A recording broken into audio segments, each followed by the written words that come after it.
And I know just a bunch of people that they're here for good intentions, but a lot of things that they do are not for good reasons. And a lot of the behavior started when they came here. And I don't know why that is. I don't get it. I don't know if it's because they need, I don't know. But I'm telling you, a lot of people, when they come to this country, they don't have those families. Not every immigrant has a family. Not every person who comes here has a family. A lot of these people don't. A lot of these people have relationships. They might, try to have an anchor child. And if they do have family, they usually have family back at home. They don't have as much family as you think as they do here. And I think a lot of people misunderstood Donald Trump when he said those things. Well, let me just comment on the family thing. Okay, so there are some immigrants, illegal immigrants, who aren't good, which I totally believe. Yeah, that seems very likely. But I don't know what the percentage is of, bad eggs to good eggs when we're talking about illegal immigrants. But from what I understand, I heard a statistic somewhere that like as high as 50% of illegal immigrants in this country pay taxes. So, they for the most part obey the law. Like they are doing good, honest work, and they aren't trying to hurt anyone. They aren't selling drugs. They're just they came here for a better life, and they want to better themselves. And while they probably have family back at home, they probably may create a family over here too, and then they have kids, and maybe their kids are because when you have kids in America, they're natural born citizens, but they wouldn't be. So now all of a sudden you have a situation where they gotta be deported. Now their kids, they are gonna be, what's gonna happen to the kids? Maybe the kids have grown up to become adults, and they're United States citizens, and now all of a sudden, my parents are here illegally. They gotta get deported. That's terrible. And all for what? Like it just seems weird that you want to deport these people, or Trump wants to deport these people, for what? Like, what is the urgency? What is it going to solve? It just seems like it's appealing to people's racism against Hispanic people. Mm-hmm. I mean, don't you... Which leads me back into the lie. The lie for the career. The lie to get the votes that he knew he could get out of conservatives that haven't voted in years, but he knew those votes were there. He said that in the beginning of the election, right from the start, that he was going to try to get those votes. And I think if people paid attention, they would have known what was coming. And they could kind of see through the bullshit, because he was obviously being loud and ridiculous on purpose. I mean, he couldn't change the election. He's always been that way, and he knew that if he could keep that going... I mean, think about what you're saying. Think about what you're saying, though. You're saying he lied to appeal to the racist proclivities of white people. Like, so in other words, he intentionally lied because he knew that the Republican Party is filled with racists, and he wanted their votes. Like, and so he just scammed them. He conned them using demagoguery. I mean, like, it's like, okay, like on one hand you could say, oh, that was a clever tactic. On the other hand, it says a lot about his moral character, which is repugnant, and his honesty, which, that's what his big appeal is to voters, that he's more honest than other politicians, when it's clear that he's not. He's very dishonest. And So then what does that tell you about America, though? What does that tell you about America? It tells me that they're racist and they're stupid. All right, then. But you can't... Listen, first of all, I'm going to tell you why I think that him lying about it was okay. Because, yes, he did appeal to the wrong people. But he did it to get the vote. But now he's in, okay? He's in. He's definitely in. So now we have to look at, what is he actually going to do? Well, we can definitely count out the walls, but look at all of his propositions, all the things that he said he's wanted to do. Does everyone focus on the ridiculous show, on the circus that is owned? Well, because I want to know if you're even listening to Well, what realistic ideas do you think he's made that are good? Okay. Hold on, let me pull this up. I'll tell you. Okay. So you're telling me that you're solely focused on the circus of Donald Trump? I'm focused on the things that he said. I mean, like, whatever he said, it needs to be examined and criticized appropriately, of course. Mm-hmm. It's hard for me to remember anything that I agreed with him on. Honestly, it's hard to look past the morally repugnant things that he's said. And he said some seriously morally repugnant things. And, like, if he is honest about that stuff, and even if we ignore some of the more outrageous things, like just the fact that he wants to nominate a Supreme Court justice that's gonna overthrow Roe v. Wade, like that by itself is repugnant. Why would I want to support a conservative who wants to take away the woman's right to choose? Do you want to support someone who wants to do that? Okay.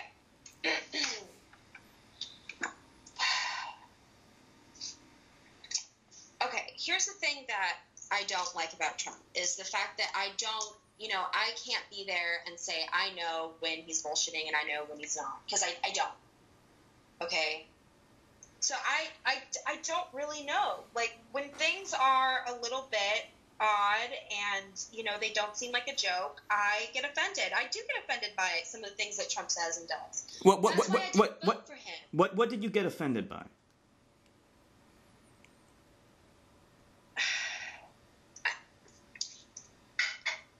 Just the way that he talked about, I heard all the conversations that he's had and how he's talked about females in his life. And I've read many articles and things that women wrote about Donald. And I could see those things being true about Donald Trump. I don't know if they are, but I could see those things being true. Exactly, which is what I was saying before about, using common sense, that it's consistent with his demeanor, the things that he said is consistent with the way he acts, the way he carries himself, the way that we've seen him treat women in the past. So, yeah, it's very reasonable to believe that he has done these abhorrent, repugnant crimes, and they are crimes, right?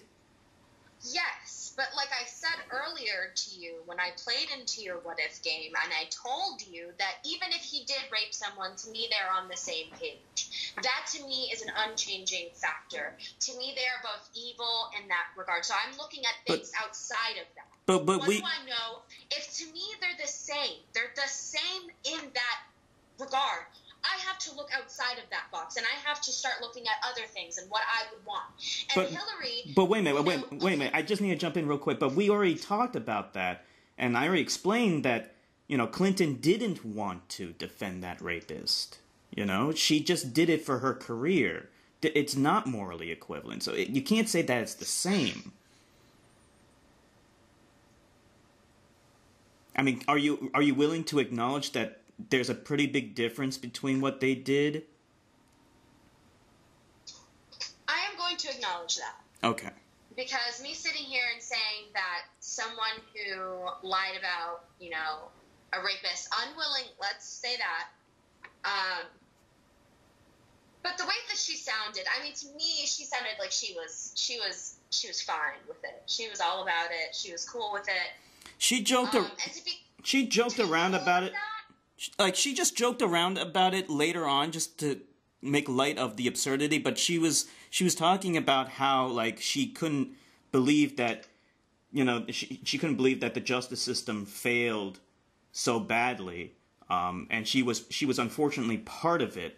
Yeah, I mean, she was kind of like, flippantly saying, I gave the guy a lie detector test, and that proved to me forever that lie detector tests don't work.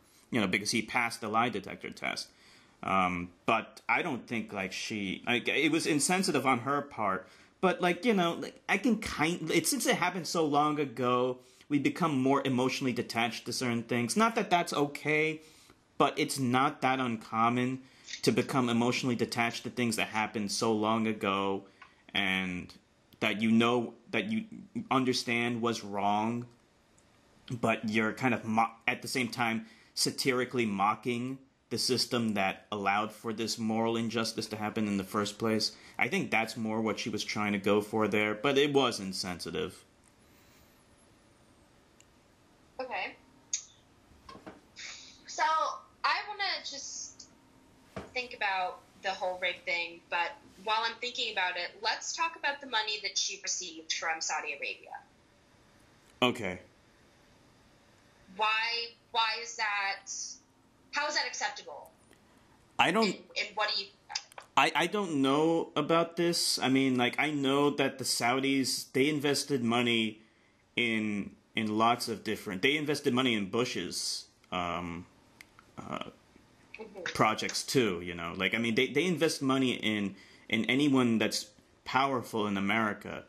Like, this is a complaint that I've been having about American politics, period. I mean, but you got to keep in mind, Trump is no different. I mean, like, it's not like he came from nothing and worked himself up. No, he's a rich boy who got everything on a silver platter.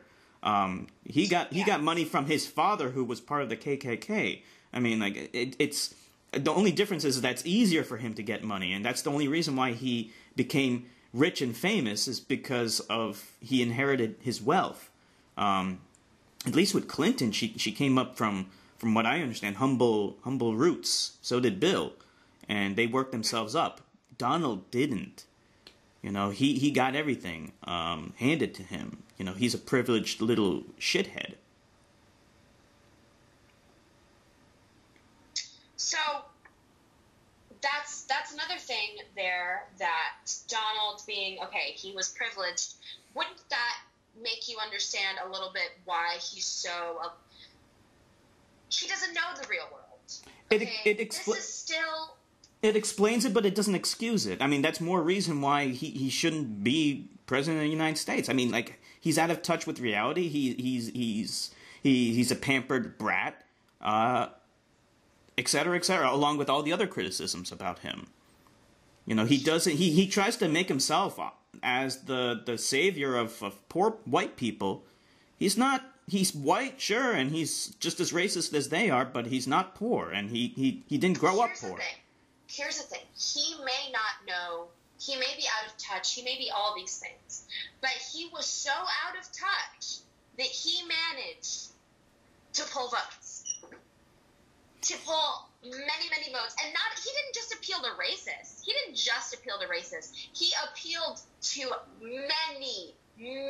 I think a lot of youth. I think a lot of people thought that young people were going for Clinton, but a lot of young people, a lot of college students, especially college males, were going for Trump. I think that people think that he's just pulling votes from people in the cabins in the woods and spitting into some cups. Like I don't know what people think these votes are coming from, but they're coming from young people. They're coming from people who want something. I don't know how to explain it. Well, I mean, like, I do believe that white males are voting for Trump. I think it's just the same thing over again. He's just appealing for their disgust of political correctness. You know, that was a big thing that was going for Trump, that, hey, I'm not politically correct, and I know that you guys hate this politically correct atmosphere that we have right now. And then he tried to paint himself as the champion for anti-political correctness, when he's not. I mean, he's just a racist. You know, there's a difference between being politically incorrect, which I believe I am. I don't believe I'm politically correct, and I don't like political correctness, and actually being a racist. You know, he's actually a racist, and a lot of these young white people who voted for him, what they really are, it's not merely that they don't like political correctness, it's that they really are, like, they have passive racist biases that they don't consciously acknowledge, because they enjoy white privilege their whole lives, and they just want to maintain their privilege.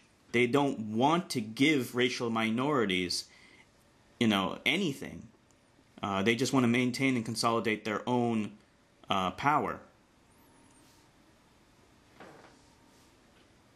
Okay. So what about border control? Not building the wall. Let's remove this wall, because I think this wall thing was just... It's a stupid idea. Yeah, it's a stupid idea. And, they already know that... One thing history has shown us is that walls don't do shit. Okay, the Great Wall of China didn't do shit. The walls don't do anything. Static fortifications don't do anything. Penn and Teller actually did a funny experiment where they had, a bunch of illegal immigrants build a wall, and it took them all day to build it, and then they paid them to, go through it, to figure out a way to go through it, go above it, go under it, and go through it. And they managed to go through it in, a couple of seconds. So no matter what, a wall isn't going to do anything, and it's just a terrible, stupid idea. But with that said, border control, look, I don't see, spending so much money on that shit takes away resources from things that law enforcement that we really need. Paying attention to actually helping people and servicing communities. This makes police more adversarial when they're actually going out trying to look for illegal immigrants who aren't doing anything wrong. So I oppose that. No matter what, I think it's wrong to punish people when they aren't doing anything wrong. So you're against that because tightening up a bit, spending a little bit more money on the borders. Because I don't... Okay, in order for Donald Trump, I don't think Donald Trump is going to get... If he wanted to do stricter borders, I don't really think that he could necessarily pour tons of money into that. I don't think that would even... That's something to even be concerned about. As to concerns of your, the budget thing. There's people haven't spent that much money on it before for a lot of reasons, and I think that it would stay that way. And I know that Trump really emphasized on this wall thing, but there is no wall. So what is he going to do? What is he going to do about the borders? And he said that he was going to try to spend more money. He didn't say a little, but he is also talking about a Mexican place in Chihuahua. Do you know? No, I don't know about what is this? About ISIS, about a camp of ISIS being there. It's just a speculation, but actually, it means so little to me what he thinks. Where ISIS strongholds are. He's already said so many infantile things. He's not really the right person to go to for intelligence. I agree. I agree. I was just asking if you knew about those things. I just want to know how much you know. Right now, I'm just asking what you know.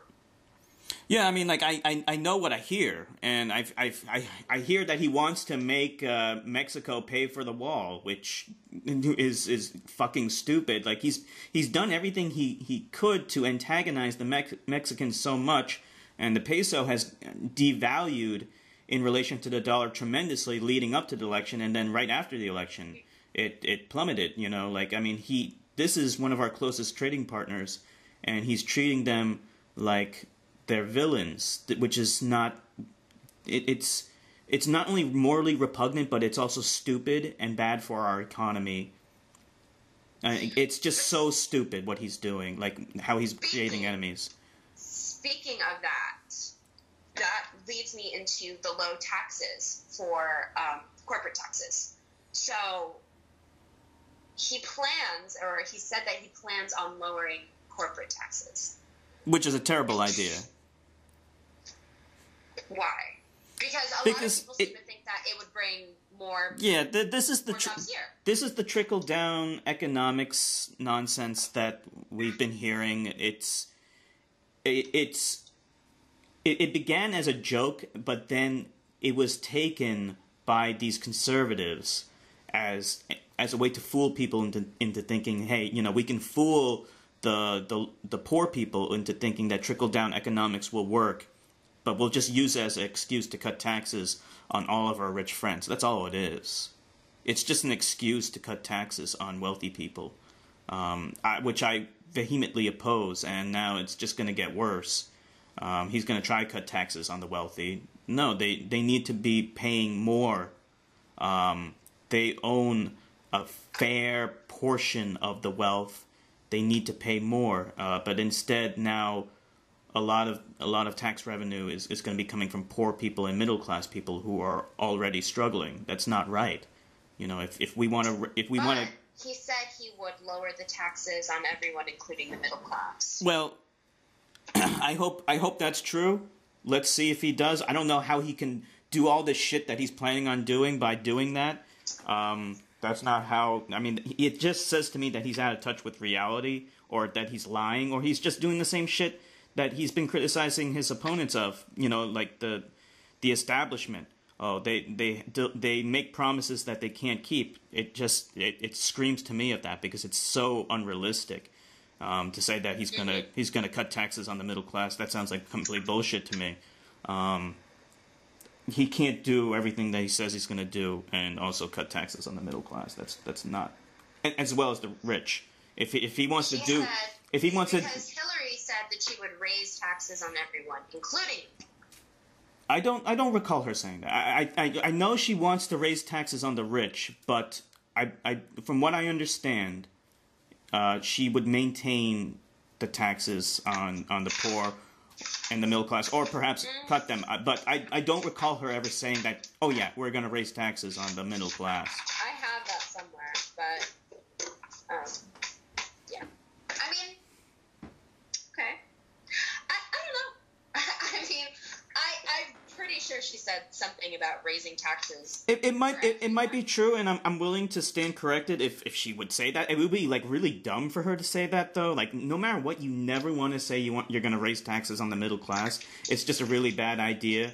So like it would seem like if she did say something like that, it would be so stupid, because like she would alienate her base with that right there. Like what we want is for her to raise taxes on the wealthy, because the wealthy represent a very small portion of the voters, but yet they're a good source of revenue for the government, which is where they should be getting their money from. They should be getting it from the wealthy. Well, I sent you that link. I just looked it up really quick. I'm pretty sure it comes with a video. Mm-hmm. Yeah, I'll take a look at it. So, yeah, let me look at it. Yeah, so, I mean, like... So, like, do you still... Like, okay, you say you don't support Trump. Are you at least more wary of his presidency and what he could do? I mean, like, it seems to me a lot of... Okay, well, it seems like, based upon some of the things that you said before, it seems like you don't have a very high opinion of illegal immigrants, and you may, in fact, agree with some of his policies regarding illegal immigrants. Like, is that fair to say that maybe that's why you're more leaning towards him? Yes, I think I don't think all immigrants, and believe me, I don't think all immigrants should be removed whatsoever. That is not what I'm saying, because I know the value of them being here. I recognize the value of having immigrants living here. Not only for the tax that they pay, 50%, right?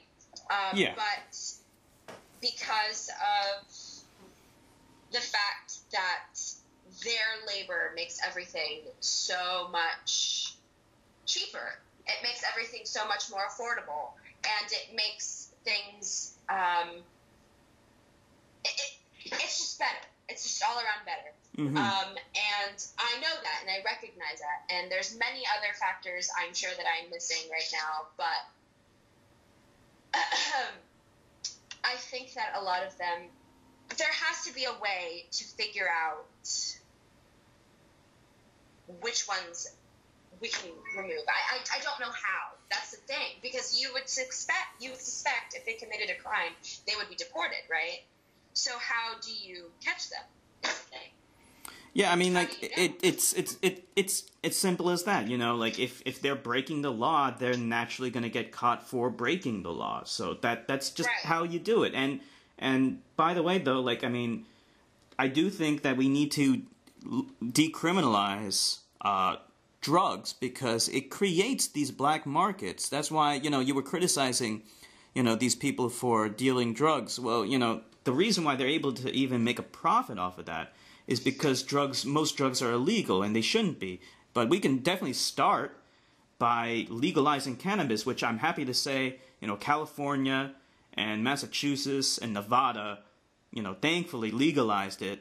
You know, some good came from yesterday, and those were really good things that came from it yesterday. I think all 50 states should legalize cannabis, because so many people are being punished, and our prisons are being overcrowded because of petty drug-related crimes, mostly relating to just substance abuse. You know, not even selling drugs, just using drugs.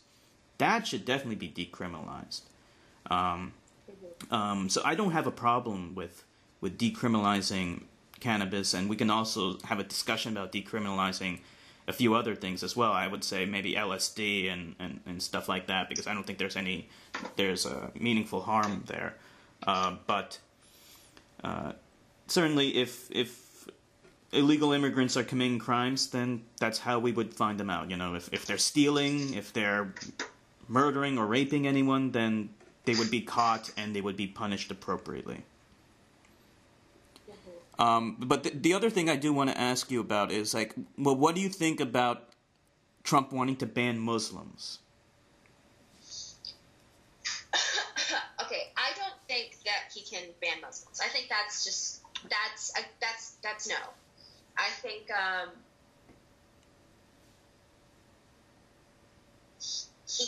he can't do that. You can't ban Muslims just because they're Muslims. You can't. You know, that's what America's all about. And he can't just remove something that's been so crucial in American history just because he wants to. Well, here's the thing.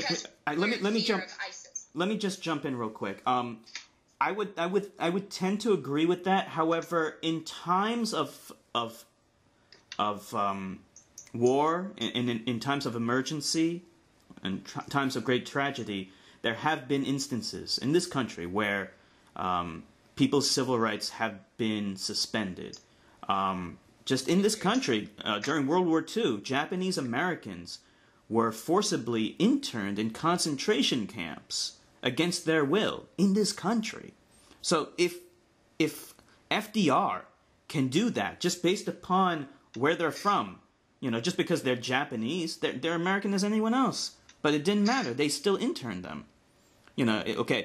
And that was no different than what Hitler did to the Jews, the Romani people, and disabled people. You know, rounded them up and threw them in concentration camps. Now, what they did to them after they were in the camps was different.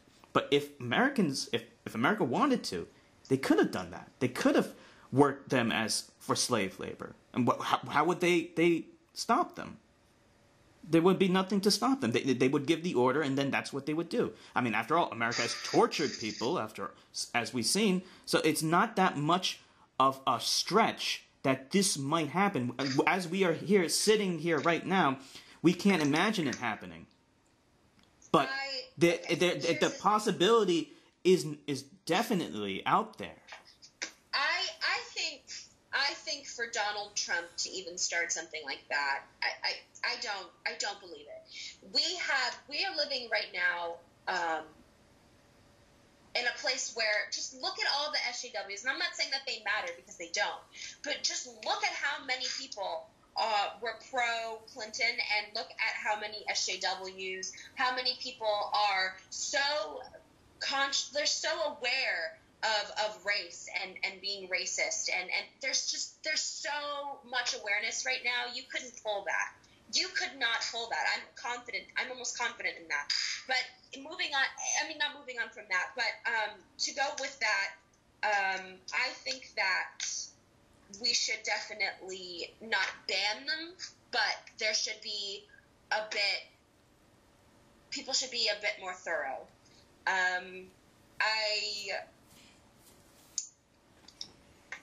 You want more rigorous examination, a more rigorous vetting process. And I think that that's fully justified. I think because of the threats that, the threat that America. Well, here's the thing, though. Like we face a bigger threat from our own people, from police. Absolutely. Absolutely. I mean, ISIS is a non-factor. You're more likely to be killed by a police officer than you are to be killed by ISIS. But as for the SJW thing, there are a lot of people. I mean, I find it funny that you call them SJWs, but there are a lot of people who are concerned about civil rights, and these things happening. I mean, but yet we got Trump elected. We have all these people who care so much about fighting against racism, and I didn't think there were so many racists out there. But there are, and it was proven yesterday that there are, that they're there, and yet, even though there's so many people who detest racism as much as I do, yet somehow Trump was elected. So it doesn't seem unbelievable that he might be able to do these things, even with the concerned citizens. That those votes didn't just come from all those racists, like all those people. I don't know if you're imagining a bunch of KKK members. No, and that's the thing. That's the thing I have to stress. Like when I say racist, I'm not thinking about KKK members. I'm thinking about passive racists, white people who don't identify with the KKK, who aren't overt racists, but have submissive, unacknowledged racist proclivities and biases that they don't even realize themselves. That's why so many cops have killed black people, because they possess those racist biases that they don't consciously acknowledge, but they're still present, and that's what causes them to escalate a situation when they're supposed to be defusing a situation with a black person. When they handle a similar situation with a white person, they don't take that similar level of escalation. That's what I'm talking about. There are so many passive racists out there who don't realize that they're racist. Mm-hmm. I mean, okay, I see that. All right, but now we have to think about, okay, if they are racist, we have to look at the examples that the behavior that black people have been, I don't even know what to call it. Okay, let's just to say that look at all the Black Lives Matter things that have been going on. All right, let's look at a lot of black people that are angry, calling white people racist, expecting apologies, just being rowdy. And I've seen a lot of these examples in protests. I mean, I have tons of videos of black people getting in white people's faces, and they're mad, and getting in other black people's faces, and just being nasty, so nasty. They're mad. I mean, they have a right to be mad. I'm mad. I mean, it's outrageous that this thing has been happening for so long. Of course, they have every right to be mad, and they should be mad. I mean, it's an outrage that police have been murdering black people. And they keep saying it's only a few bad eggs, but they've been getting away with it, and they have other police protecting them and defending them. And while they're committing these acts of violence against black people, the other so-called good eggs don't stop the so-called bad eggs from doing it. And there's a failure to let alone incarcerate them, to indict them. Okay, so then you are telling me that police brutality that is very focused on black people only. No. If you're telling me that right now, I'm going to shake your world upside down, because that happens almost at the exact I same don't rate believe as that. black. I don't believe that. But here's the thing: just because there are white victims of police brutality doesn't mean that there isn't an unfair treatment of black people by the police, or that police have a propensity to escalate situations with black people more than with white people. Then we need to look at what we're allowing, because because you know what? The fight is not against cops, against black people. Then that is, if we see the same numbers, if we even see similar numbers. No, we don't though. Like we see that police actually do have a higher propensity of pulling over black people. That black people are more likely to be convicted of drug-related offenses, even though white people consume as much, if not more, drugs than black people. So and then in certain specific jurisdictions, like Ferguson, we did see a pattern of racial bias, and there's statistics that prove this, that the police were targeting black people just to fund the city with petty offenses, like having beer too close to a barbecue, which is ridiculous. It was just to raise money. But you're not denying that white people are affected by police brutality as well. Sure, there was yeah. Under noticed. Right? No. I never said, like, there's nothing special that grants white people total immunity from police. However, there is a difference in how white people perceive the police. They are less afraid of them, and that's not unfounded. It has a logical justification in reality, because the police are less. They don't treat them immediately like criminals. They don't assume that they're up to no good just because they're walking down the street. So they are, just because there's some white victims of police brutality doesn't mean that there isn't systemic racism in the police force. There is. So here's what I'm going to say to that, okay? And I'm totally agreeing with you, okay? And I've been agreeing with you. The point that I've been trying to make is, so why, instead of focusing on police being so racist and focusing on just the black community being affected by police brutality, why don't we focus on the police itself? Why are we allowing this? Because we're shadowing everything else. We're keeping everything else in the dark, but we're saying, police brutality, black people, blah, blah, blah. And we're so focused on that. Because why can't we be focused on changing I'll tell you how we allow these police officers to keep, servicing us, even after they've pulled a gun on a black person? And here's the thing. I have criticized the police when they did brutalize a white person. Like there was this white person who, I can't remember if he was homeless or not, but like he was murdered by the police, and I criticized them heavily for that, and so did lots of other black people. The reason why we focus on the race issue is because it's true. So in other words, there's no reason for why we should not point out the fact that there's systemic racism in the police just to appeal to passive racist white people.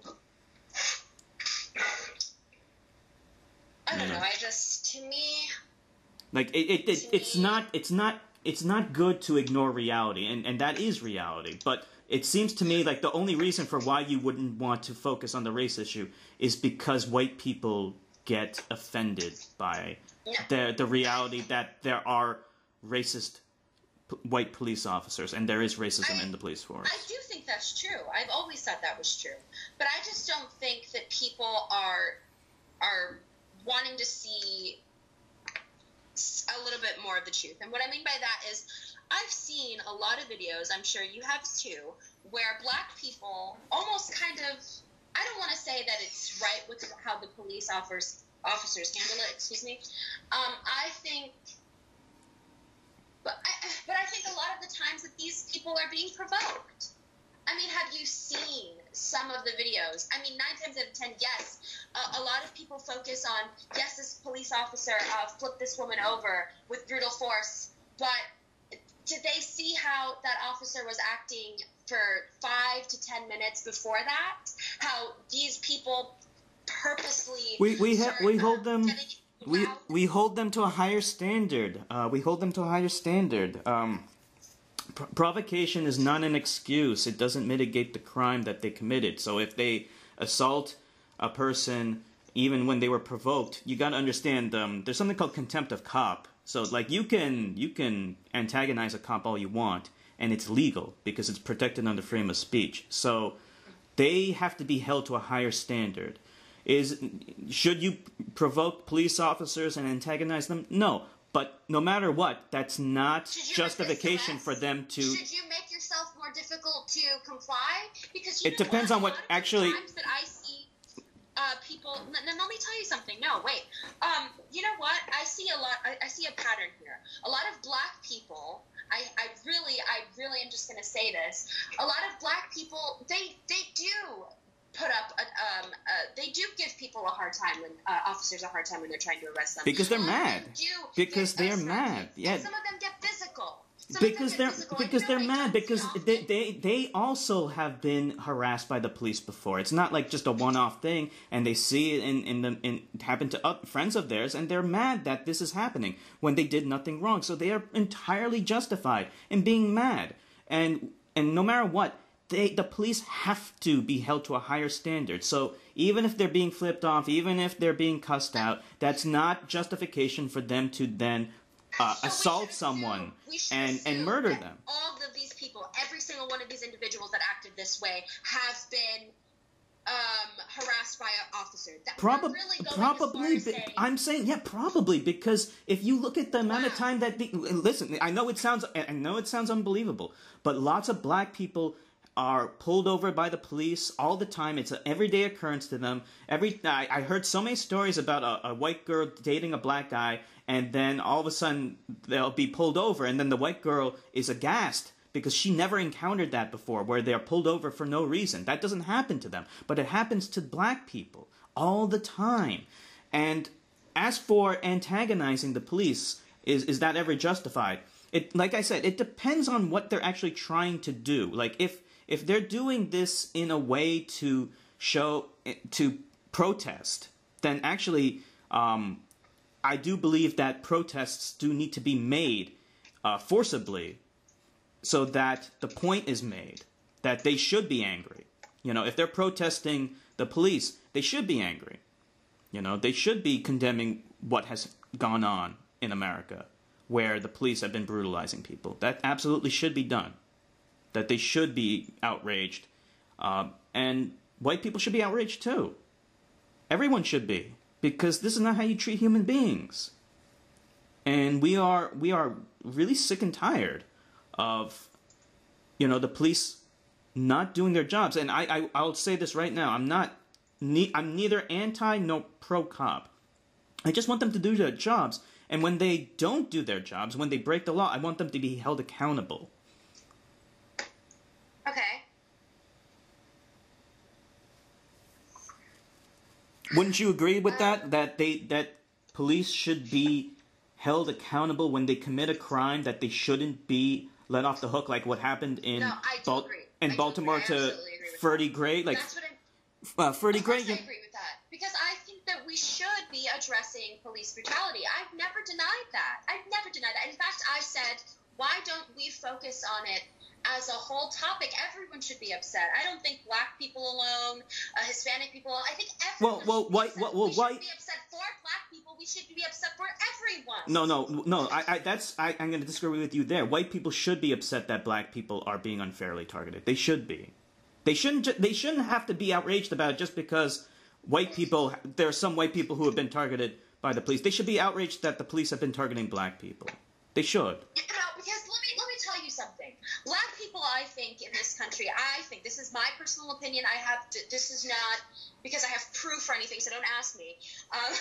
I just think a lot of black people are entitled nowadays. I really do. I think that I've seen it time and time again where they go, well, I'm on welfare. Well, I can do this, I can do that. I can sit here and collect a fucking check for popping out a kid with you and collect a check from the government, not do shit, and just keep having children, keep living in a poor environment, and keep raising my children to see this behavior and think that's okay and think that's acceptable and keep the cycle going where people are abusing their own government. Well, I mean, I've seen that time and time again, and that's a problem that we ourselves cannot fix. But we are also actually we can fix it because we're too scared to criticize a community. No, because it's not their fault. The reason why they are impoverished so heavily is because of the government, because of racist whites. They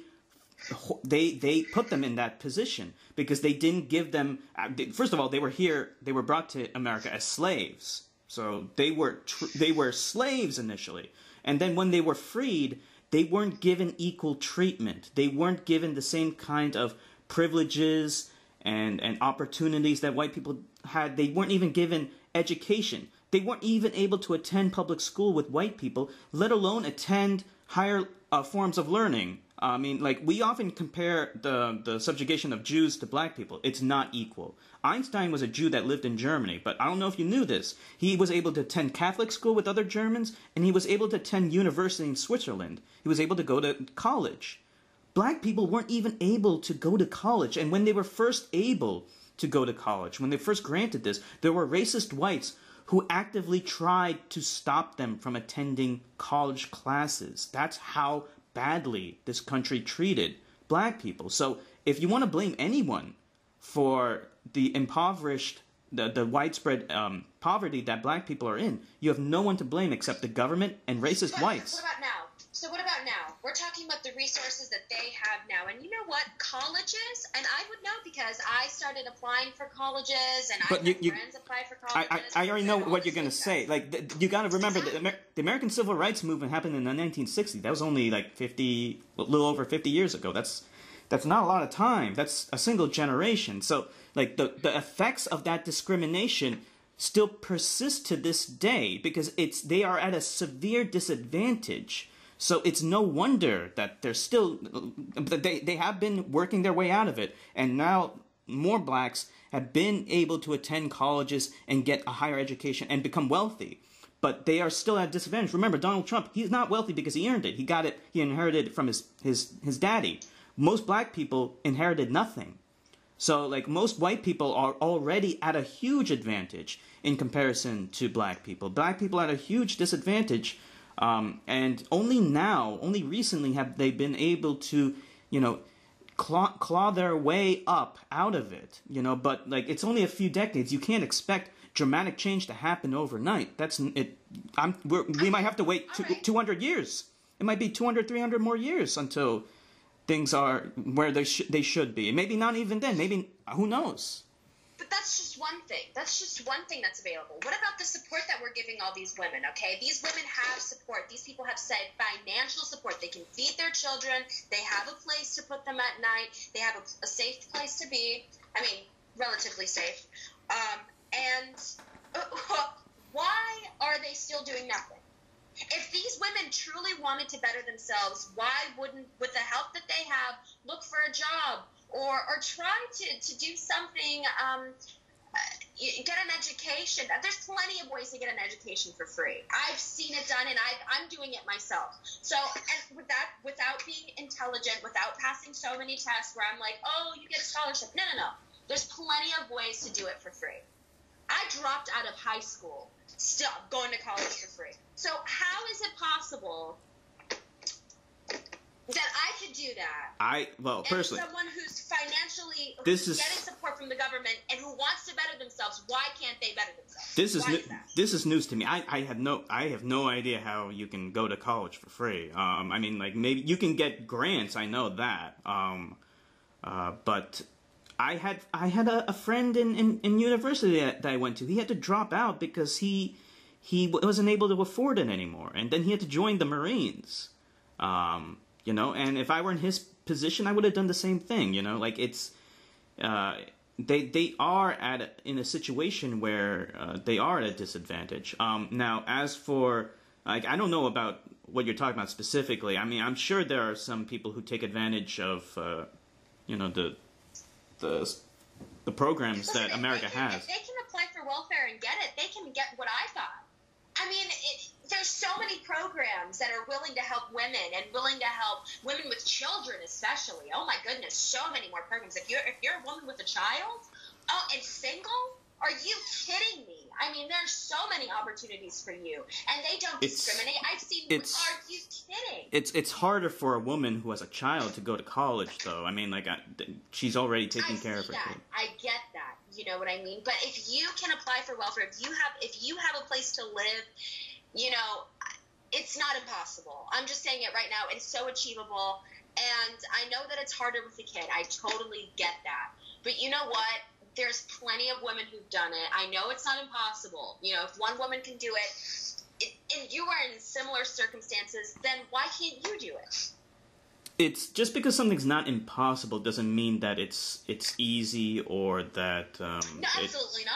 It's you know, like, I'm not I mean, saying that it's easy as baking if all black people were brought up like Trump was, they'd be the social elite. They wouldn't be doing all this shit. They wouldn't need to because they have money. I mean, people do this shit, you know, engage in criminality because they're poor. Like that's why there's a positive correlation between poverty and crime. People only engage in crime because they're poor, because they're desperate.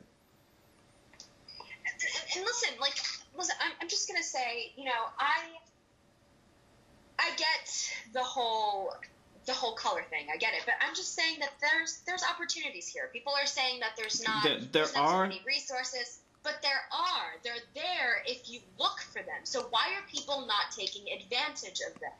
I don't know. I mean, like, what are you, like, I would have to, like, know specifically who you're talking about. I mean, like, no matter what, like, people are going to take the path of least resistance, right? People want to be able to get as many resources for themselves as possible while doing the least possible work as possible. And that's true for Trump. Trump did not work hard to get to where he is. So why? Exactly. So you're acknowledging that some of these people are everyone is like that. It's not black people. They're not. I'm not saying it's just black people, but we see a lot. You can't deny how many people are on welfare. If you look at those races, I guarantee you it's at least more than half. I'm going to say 60-70% are black people. No, that's not true. Actually, more white people are on 50%. Welfare. More. No, the last numbers I saw were not that at all. No. There are more white people that are on welfare than black people, but it's disproportionate. I will concede that it's not within the proportions, but that is consistent though with the poverty levels that black people are in. But there are more white people on welfare than black people. That is true.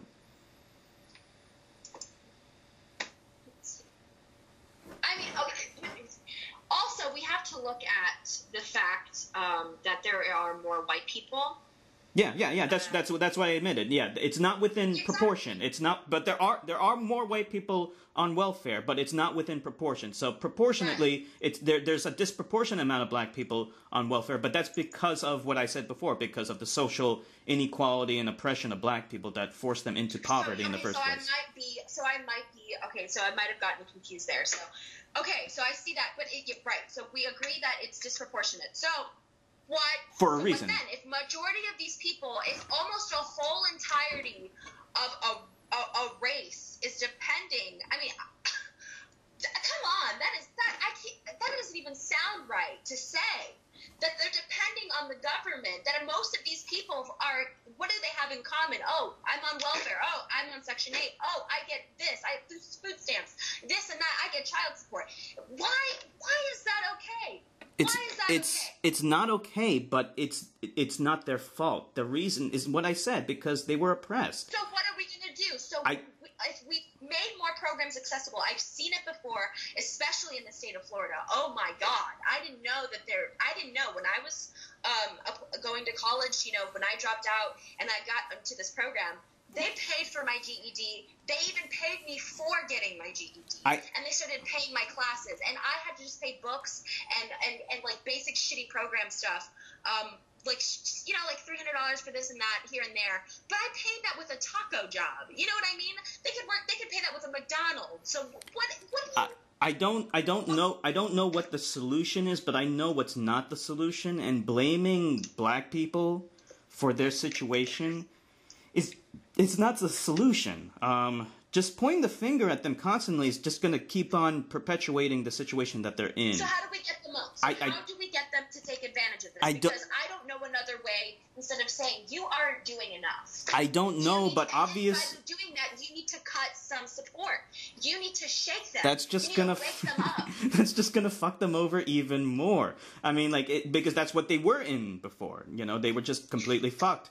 So I'm not entirely sure what the solution is, but like this whole So like adversarial approach just doesn't work. I promise you, the adversarial approach doesn't work. It won't help them. It would just antagonize them and make them defensive, if anything else.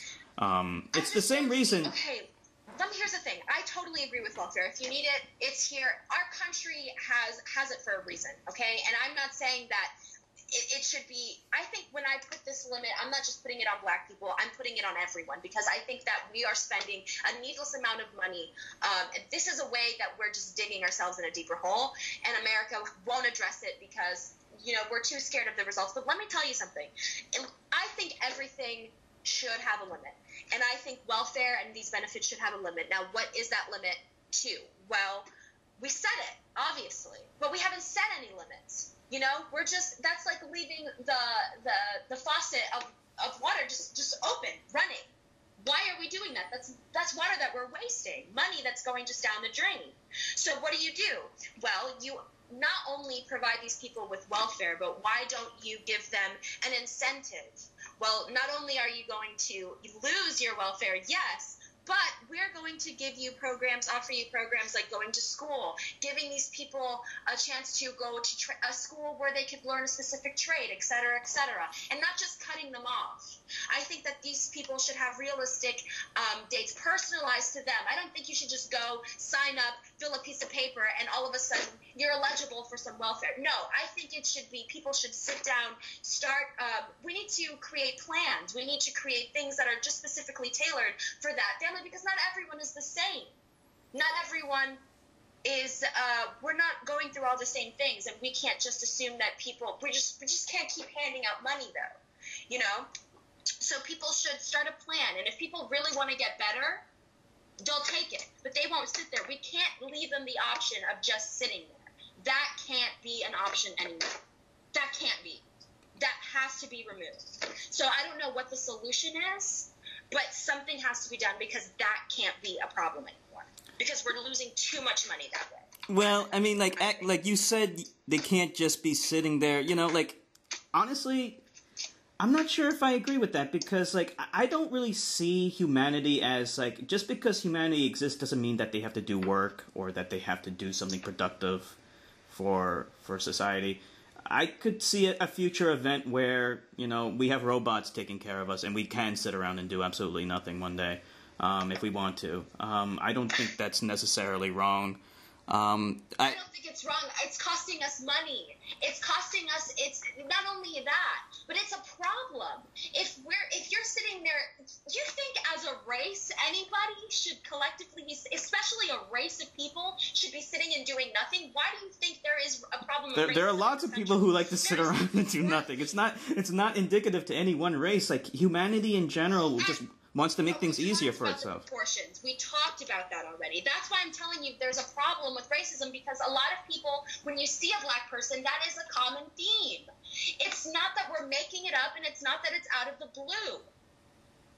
I don't know. I don't know if it's a common theme. If anything, they actually seem to work harder, but they just get nowhere faster. So that would discourage anyone. One person once said, because you got to understand wealth and hard work are not, they're not the same thing. So just because you work hard doesn't mean you're going to become wealthy. I mean, if that were true, every single African woman on the planet should be wealthy, should be millionaires by now. No, I'm not talking about wealth. I'm just talking about living off the system isn't peachy either. No, you get a check from the government. It should be. Living the life. Well, I got to disagree with you. It is about wealth, because when you are wealthy, then you're no longer criticized, but you can still be doing the same damn thing. You could literally be sitting around doing nothing, but you'll never be criticized. But the only difference is that one is wealthy and the other is poor.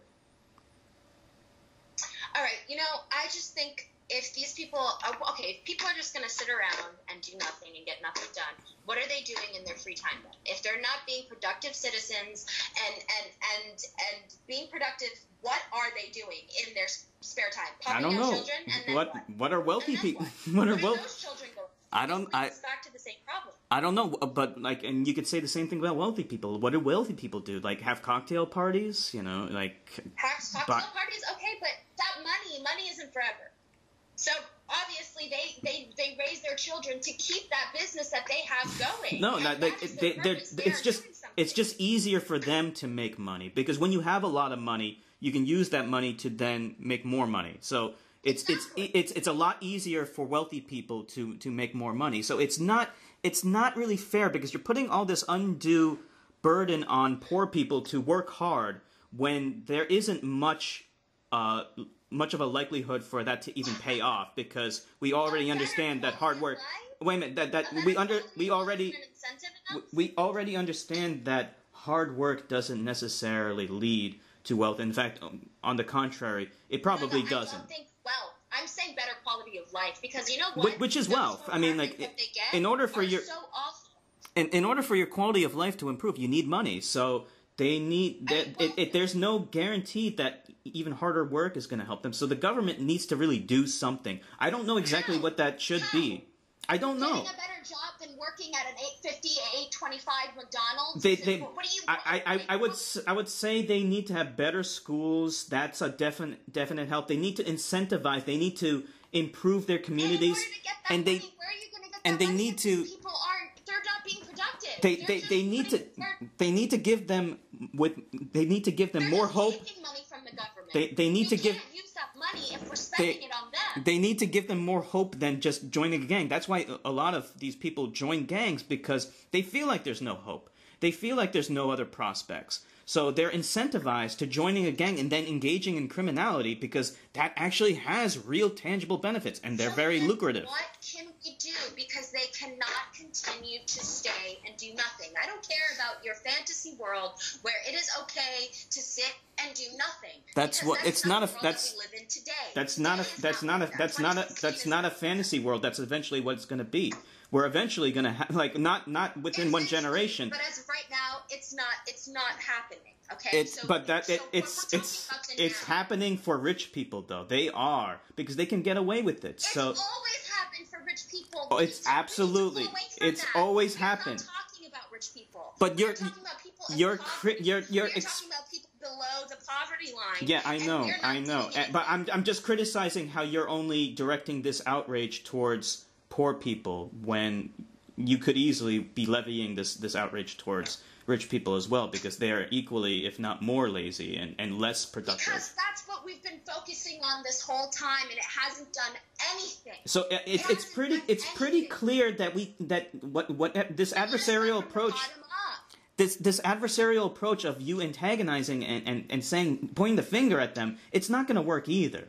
I mean, I don't know exactly what the solution is. I do have some idea. I've offered a solution. I said that you've never said anything about it, that we should offer these people programs. We should offer these people a reason. We should give these people a reason to want to do better, but we can't let them sit and do nothing. Because by just giving them money, an unlimited amount of money, we're not changing anything, though. We're just giving a temporary solution to this problem, which is they're living in poverty, but they're going to continue to live in poverty, and they're not going to change. We're not giving them a reason to change. Actually, we're not doing anything. I'm not entirely sure that it would be a temporary solution, because the government's always spending money. So, like, let's just say that the government indefinitely spends money on taking care of these people and giving them room and board. Well, what's stopping them from doing that? They could, in fact, just keep doing that. They give them a limited amount of money, fine.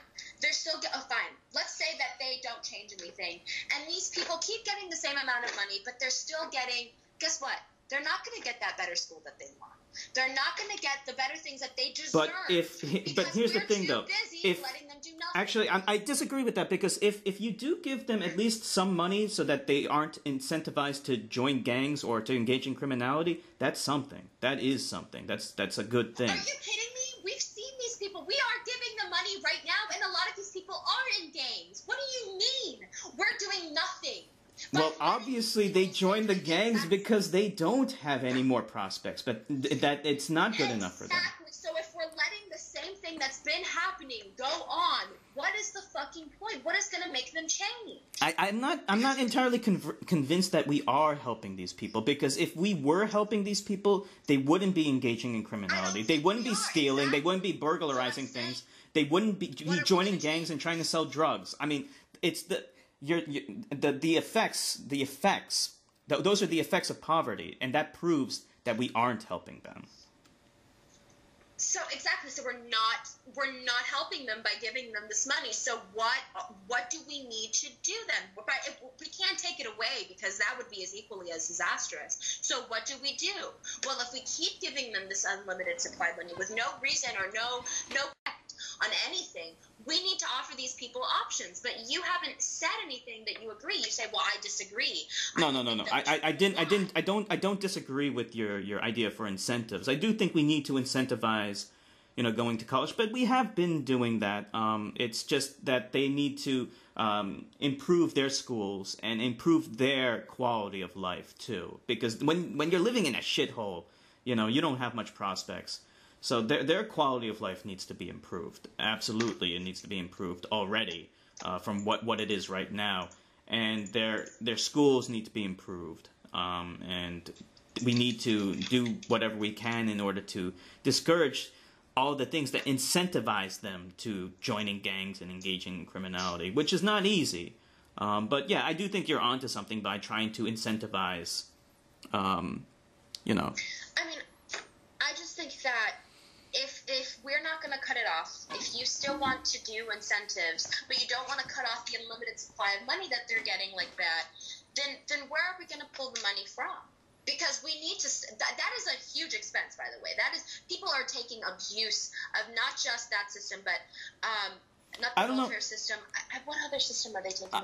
I don't know how expensive it is because I don't have the numbers in front of me, but I do know that our military spending is exorbitantly higher, and yet we still are spending money consistently without any end. As long as this country exists, we're always going to be spending a very large proportion of our money on the military. So it doesn't seem it doesn't seem to me as so out there to then take some money from that and spend it on uplifting these people, who do need to be uplifted. That's the thing that America. We focus, our whole thing has always been how advanced we are, how we can do this and that. That's the whole charm, right, of America. So obviously we're not, that's something that is realistically not going to change, how much we like to spend there. That's like buying a toy. That's like buying a car, that's America's car. You can't take that away from them. So what do you do then? What can you do then? So you have to look at all the things that we're wasting our time on, because that's no, I disagree with you there. We can reduce our military spending. There are a lot of programs which they spend money on and don't go anywhere. They spend a lot of money on the XM8 program. They spend a lot of money on the LSAT program. There's lots of different military programs to create prototypes for things which don't actually get developed into anything. So yeah, there are a lot of places in the military which we could cut back on, and then that frees up money to be spent on other things. To cut back on some of the things that are projects that are just, let's say, for fun. Yeah, it's exorbitant spending on programs that don't actually develop into anything. That happens a lot. Okay, so we cut back up on the military, but you do agree to cutting back on, do you not? I just want to know if you agree with cutting back on welfare in any way. I don't know. It's whatever. First of all, we're not just talking about black people who would be affected by this. It's like I said, there are more white people on welfare than there are black people. I understand the proportions are off, but in terms of raw numbers, there are a lot more whites that are on it. I don't know.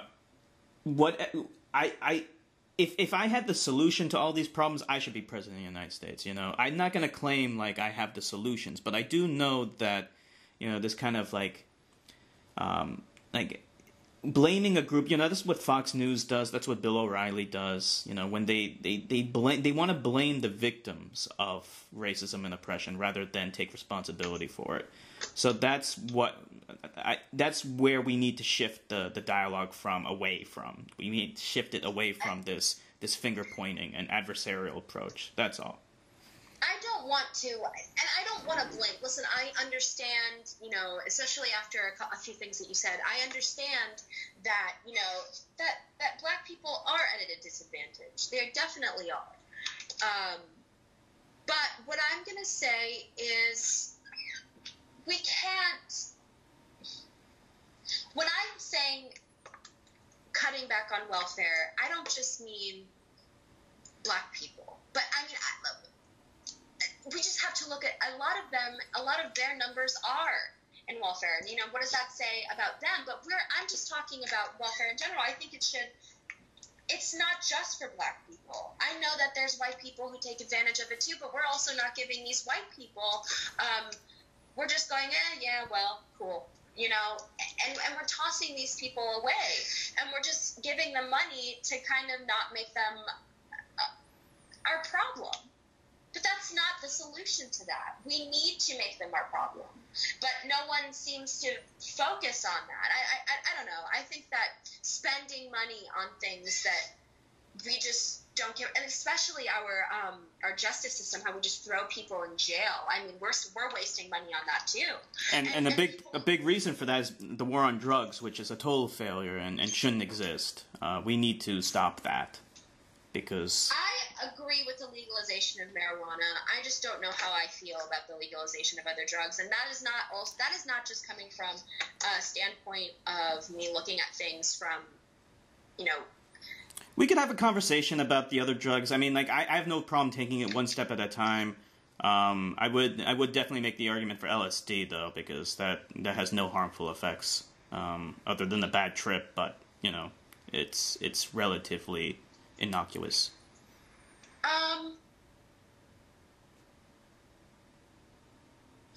Okay, fine. We make some drugs legal, but here's the thing: you have to agree that publicly being publicly under the influence of any drug like LSD or heroin, I mean, just being under anything really. I even think if they're engaging in some kind of crime while they're under intoxication, then they would be prosecuted. They should be arrested and prosecuted for committing the crime. But so, if you think they're not, it's fine. As long as they're not bothering anyone. Look, how many people are drunk that show up to work? I mean, I've seen people. You also have to look at it from. I know that we shouldn't have to want to please everyone. I get that. But, you also have to look at it from a perspective of if you have a child, and yes, it's legal, and yes, your child is going to find out about those things, but you don't want your child to know about those things, but you don't want to have to explain to them why that person's acting strange, why that person looks funny, why that person is saying odd things, or you don't want to have to do that. Sure, you don't want to have to put yourself, you don't want to have to force yourself to put yourself in a position to do that. And that's why that's why I totally support cannabis only being consumed in the home. I don't want that being consumed anywhere else. It should be legal, but you shouldn't be allowed to smoke it in public. You should only be able to smoke it at home. Right, and I think if you want to do drugs, do it in the comfort of your own home or a place that you could be, and you're not putting yourself, in front of other people in display. I mean, I just think that's a bit. I agree. I agree with that completely. Yeah, you shouldn't be smoking pot on the street or in your car or in any kind of public area. If you're in the woods somewhere, you're away from people, I don't really care that much about that. But, for the most part, be at home away from other people who don't want it around them.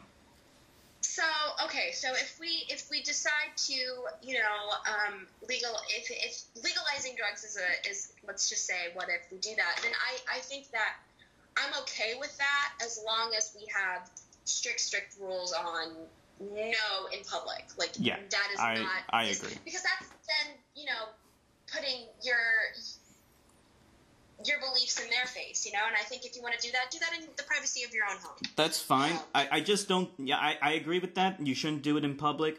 But drug use, just being addicted to drugs, shouldn't be a crime. Just doing drugs shouldn't be a crime. But What help do we offer those people then? Yeah, yeah, we need to do. I forget exactly. I think maybe the Netherlands or some European country found a better approach to this. For treating heroin addicts, they actually built some clinics where you can actually do the heroin under supervision of trained personnel, and they'll provide you with clean syringes and things like that. And they found that helped reduce the amount of heroin addicts in their country. Going away from this adversarial approach and into a more compassionate and helpful approach is a much better idea. That video I sent you, I believe it went into that, and it demonstrated what the solution is, and I think that's a fantastic solution, that we shouldn't, criminalize these people, because they honestly aren't doing anything that's hurting anyone else. And if they do hurt anyone else as a result of their drug addiction, then they would be prosecuted for that specific act. But not for drug addiction. I get it. Okay. I mean, I don't think that drug addicts should be jailed either. I know too many, and they just leave jail to do it again because there's no programs helping them. I get that. And by helping them, then they become productive members of society, because when they're drug addicts, they're more likely to engage in crime to feed their addiction. They're not paying taxes. No, they're stealing to feed their addiction. But if we spend a little bit of money, just a tiny bit of money, to help rehabilitate them, then they join the workforce and they become productive members of society and they pay taxes. That's worth it, by far.